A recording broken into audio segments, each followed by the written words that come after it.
সরাসরি গাড়ি নদীতে চলে গেল। নদীর ভিতরে আমি পড়ে দেয়া একটা গ্লাসের ফাঁক দিয়ে তো বেরোইছি। গাড়ি আমি যাত্রী নামাইছি, ফেরিঘাটে আইছি। সম্পূর্ণ যাত্রী নামানোর পরে আমি যখন গাড়ি পল্টনের দিকে নিচে নামাই আস্তে আস্তে, তখন মাঝামাঝি নামার পরে আমার গাড়ি ব্রেকে আর কোনো কাজ করে নাই। তখন আমি হেল্পারে বললাম যে গাড়ির ব্রেক ফেল, গাড়িতে আর থাকার দরকার নাই, তুই ঝাঁপ দে।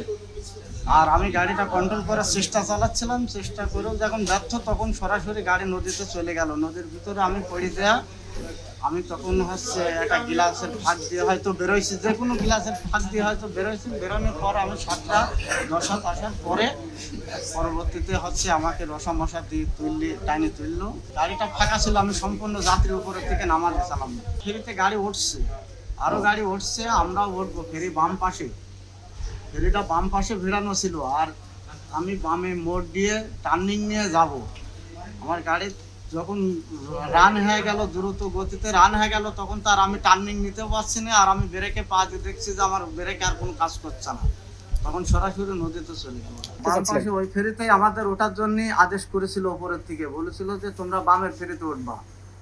আমরা বামের ফেরিতে উঠবো, আরো গাড়ি উঠছে, আমার গাড়ি পরে, আমার গাড়ির পিছনে তো আর গাড়ি নাই।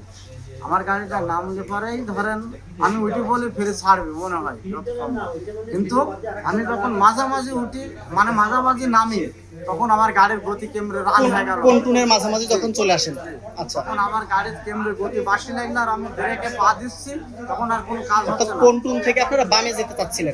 বামে যেতে চাচ্ছিলাম। গাড়ি আর কাটি নাই, হাওয়া মিস করে তখন আমার গাড়ি ঘুরে আসলো।